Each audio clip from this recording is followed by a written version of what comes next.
siang. Perkenalkan, nama saya Ayu Enisa Mariti Sinaga dengan NIM 113234040. Di sini saya akan menjelaskan tentang proyek perancang, membangun, dan mengelola basis data di MySQL Sistem Informasi Apotik Neoli Farma. Yang pertama, deskripsi proyek. Proyek ini bertujuan untuk mengembangkan platform e-learning yang interaktif.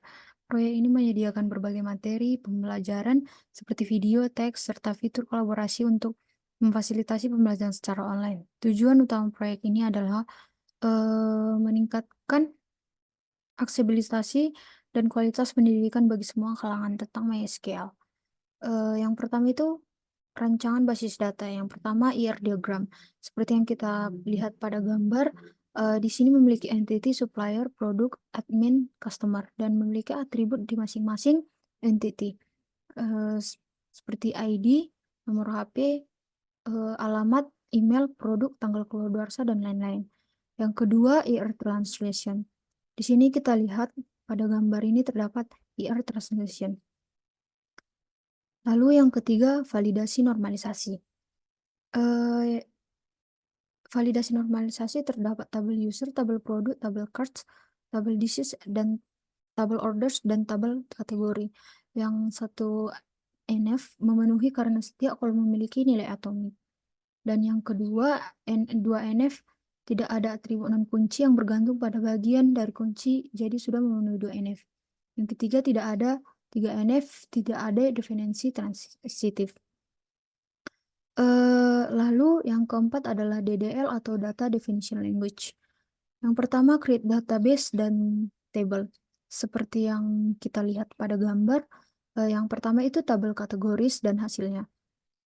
Yang kedua, tabel produk. Yang ketiga, tabel cards. Dan yang keempat, tabel orders. Dan yang kelima, tabel users. Dan yang keenam, tabel disease. Lalu yang kedua, data integrity. Bisa dilihat pada gambar, terdapat data integrity seperti ini. Yang kelima, DML atau Data Manipulation Language. Yang pertama, dummy data. Tabel kategori terdapat pada gambar. Yang pertama itu tabel kategoris, tabel produk dan hasilnya, tabel cards, lalu tabel orders, tabel users, dan tabel disease. Di sini terdapat 10 query dari tabel, yaitu query yang pertama menampilkan semua data dengan syarat huruf kedua, ialah namanya ialah R.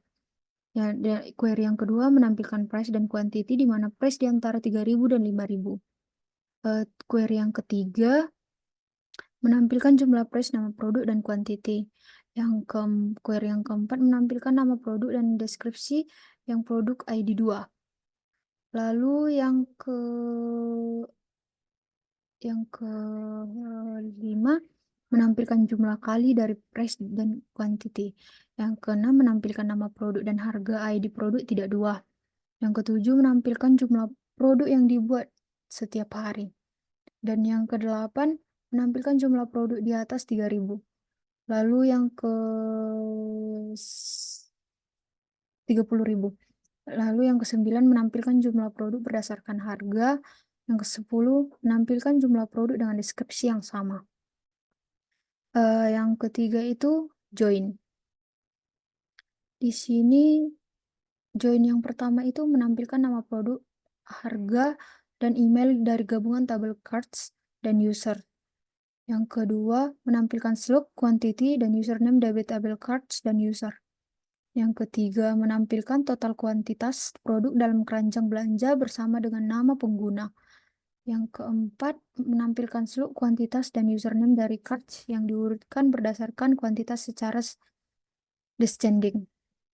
Yang kelima, menampilkan slug, kuantitas, dan username dari cards yang dihubungkan dengan username tidak nol. Yang keenam, menampilkan slug, total items, dan username dari cards yang dihubungkan dengan user hanya menampilkan jumlah items lebih dari 1. Yang ketujuh, menampilkan slug, total items, dan username dari cards yang dihubungkan dengan username yang dimulai dari huruf A. Yang ke-8 menampilkan slug total items dan username dari cards yang dihubungkan dengan user diurutkan berdasarkan jumlah items. Yang ke-9 menampilkan slug total kuantitas dan username dari cards yang dihubungkan dengan user hanya menampilkan kuantitas lebih dari 0 diurutkan berdasarkan total kuantitas secara descending.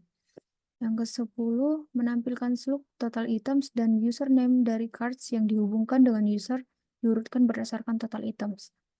Yang keempat itu adalah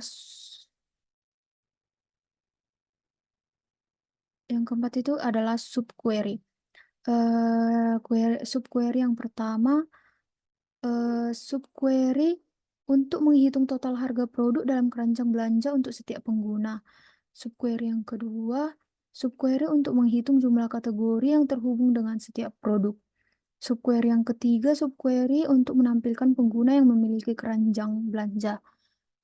Subquery yang keempat, subquery untuk menampilkan produk dengan kuantitas terbanyak dalam keranjang belanja.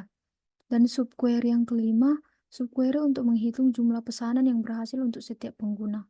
Cukup sekian penjelasan dari saya. Sekian dan terima kasih.